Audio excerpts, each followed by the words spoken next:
My fiance wants his father to check my hymen tomorrow night before I get married. My fiance proposed to me about 8 months ago. We decided on having a relatively small wedding, which is in 2 days. Everything was going great. He seems absolutely perfect and we're very much in love. I'm a virgin and so is he. He wanted to save it for marriage and I wasn't fussed, so I agreed to saving it. He has told me earlier that in his family, the father checks the virginity of the bride the night before the wedding. I laughed this off as it seriously sounds like a massive joke. No, turns out he was dead serious. He wants me the night before to open my legs up in a small ceremony type thing so his dad can check me while him, his brothers, and uncle watch so they know that I'm pure. I told him fat chance I was going to do that and he was begging me to go through with it and how important it is for him. He said he knew it was slightly embarrassing for me, but his mom did it and it will prove how much I love him and that I have nothing to hide anyway as I'm still a virgin. I left and he was crying. It was very dramatic, to be honest. I want to call off the whole wedding because of this and never talk to him again. However, at the same time, it's only one thing, and other than that, we're genuinely perfect for each other and I don't want to spend the rest of my life with anyone else, and it's very important to him and his family. What the frick frack do I do? I'm currently at my friend's house and I might stay here for the night. Tomorrow will be our last day as an unmarried couple and I'm straight up panicking. Storytime of why you should always beware that your closest friend could be your worst enemy. A woman named Naomi was walking home alone from work. She was right across her house when she noticed somebody was following her. It was late at night, so she couldn't see what this person looked like, but she noticed that they had their face covered. All of a sudden, she felt a splash of some sort of liquid on her face. Immediately, she starts screaming and ran towards her house and starts banging on the door for her uncle to open since they lived together at the time. As she's banging on the door, she's screaming that her face is burning. Somebody had thrown acid on her face, which permanently disfigured her. I posted the pictures on my Instagram story since it might be too graphic for TikTok. Her uncle called the police and an ambulance came to take her to the hospital. They asked Naomi if she knew anybody that would want to do something like this to her. Surprising enough, she said her friend Mary of 10 years had said she wanted to throw acid on her one time when they fell out. When they questioned Mary, she claimed she didn't remember saying that to Naomi. While Naomi was in the hospital, Mary was texting her acting concerned, so it can possibly be her. Until police noticed something on CCTV footage. The person with her face covered who attacked Naomi was holding a purse that looked exactly like the purse that Naomi's friend always carried around. Part 2 of why you should always be aware that your closest friend could be your worst enemy. After noticing on CCTV footage that Naomi's attacker who threw acid on her face was holding a handbag that looked exactly like her friend Mary's, they took Mary back into custody and got a warrant to search her home. In the home, they found the bag, and the bag had damages that were similar to damages made with acid on that kind of material. They found out that Mary did this to her friend because Naomi called her ugly one time, and Mary took that personally. Mary knew that Naomi had dreams of joining the beauty industry. She was and still is a beautiful girl. That one time they fell out, Mary became friends with Naomi again just to get close to her, just to throw acid on her face because she was jealous of her. She premeditated this attack on her friend. Mary never wanted to admit that she did it. She claimed Naomi threw the acid on her own face. Obviously, the judge did not believe that and sentenced Mary 12 years in prison. Ever since the attack, Naomi felt as if she could never be seen as normal again. She says whenever she goes out in public, people react to her face, which reminds her of what she looks like. It took her a while to gain back her self-esteem, but now she has amazing friends who always remind her of how beautiful she is. Am I the asshole for despising my mentally handicapped sister? Oh, This JP, title makes okay. me sound horrible, but hear me out. My sister is severely autistic. She requires attention almost 24/7 and cannot be left alone. She's nonverbal and cannot take care of herself at all. Despite the fact she is only 12, she is extremely destructive and violent and destroys anything she gets her hands on. I hate her. That should be wrong to say, but it doesn't feel like it. I was only 6 years old when she was born, and since then, I've never solely had my parents' attention. Even since I can remember, the world has revolved around her. I was moved out of my room into the basement at 7 because she needed to be in the room next to my parents.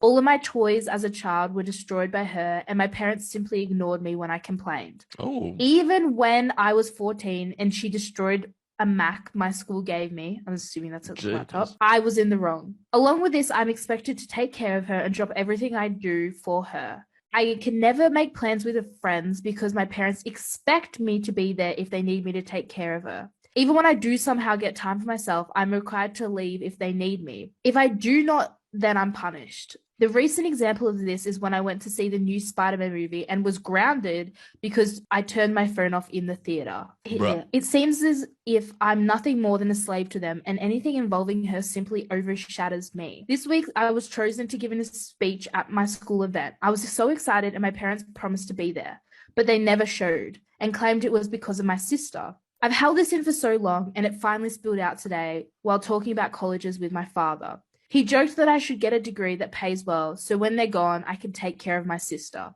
I don't know why, but this caused me to break down. I cried I'm nothing more than a caretaker to them, and they always make it about her and that I'm expected to be her slave for the rest of my life. I've locked myself in my room since then, and my parents have not come to check on me. Am I the arsehole? Oh, that's complex. Okay. Am I the arsehole for not eating my boyfriend's soup? My boyfriend made a beef stew/soup for dinner, and I said I'd have some too. I get the bowls and table ready as he's finishing up. He starts feeding his dog, who hasn't been super into food lately, and he tells me that he's going to mix some of the beefy soup into her wet food so that hopefully she'll think it tastes better. And I say, okay. He uses the ladle from the pot to pour soup into the dog food, but then mixes around the soup and dog food with the ladle, and then puts the ladle back in the big pot. I didn't realize what he had done until I looked over and it was too late. He basically... No, I'm actually going to vomit. He basically mixed bits of dog food into the pot. I was like, dude, did you really just do that? And he didn't think he did anything wrong. I really did not want to eat the soup/dog food mixture. I just thought it was kind of gross. And so I had a hot pocket instead. Oh my God. I didn't think it was a big deal, but now my boyfriend is upset with me for overreacting and not trying the soup that he cooked. It wasn't like we were making it a special for a date night or something. He was just hungry, and I said I'd have a little bit too if he made the food. We don't live together.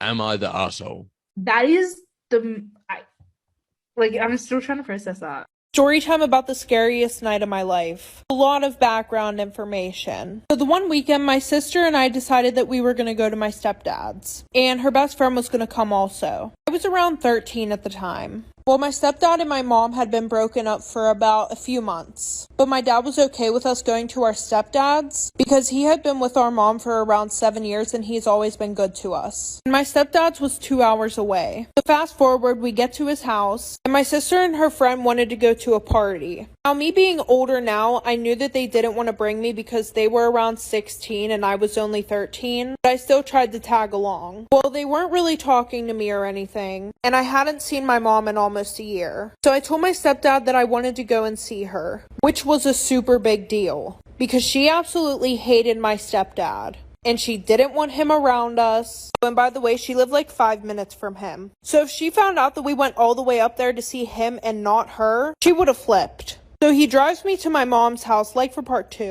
Part 2 about the worst night of my life. So before I got to my mom's house, I called her. And I pretty much just told her that I was with my stepdad and I wanted to come see her. Like I said, she lived 5 minutes away. So as soon as we pull up, she walks outside. And she starts screaming at my stepdad. She's like, those are my kids. You're not allowed to see them, blah, blah, blah. Even though my dad had full custody and he could decide who we could and couldn't see. So after that, we walk in the house. She isn't saying anything. And this house is pretty much like a trap house. There was a knife holding the door shut. Not a kitchen knife, like an actual knife that you stab people with. She's like, you can sit down, make yourself comfortable. And I didn't want to sit down because I saw needles everywhere and I just saw a rat crawl under the couch. So I was like, no, I'm fine. And then she was like, sorry, not everybody can be rich like you. Which, just to make clear, I'm not rich. I just knew that she was doing drugs with her boyfriend in that house. After that, she pulls the knife that was holding the door shut out and points it right at me, like for part 3. Part 3 about the worst night of my life. So before she points the knife at me, she had been in the kitchen, right? So I went to go and sneak out the door. That's whenever she ran over, ripped the knife out of the door, and pointed it right at me. And she's like screaming a bunch of shit at me. And she's like, oh, what, are you gonna tell your dad that I pointed a knife at you? And I told her, yeah, like, what the fuck do you mean? Am I not gonna tell him? So at this point, she tries to take my phone. I told her, no, you're not taking my phone. And at this time, my sister's also texting me and yelling at me because she had told me that I should not go to my mom's house. Probably for that exact reason. A few minutes later, she hears her boyfriend pull up. I had never met her boyfriend. Like I said, I haven't seen her in probably almost a year. As soon as she hears him pull up, she looks at me and she says, go out the back door. She literally hurries up, takes me to the back door, and I have to run out the back door. I don't even know where I am. My sister and stepdad were waiting at the gas station across the street, so I ran over there really quickly. And then a few things happened after that. Let me know if you guys want a part 4.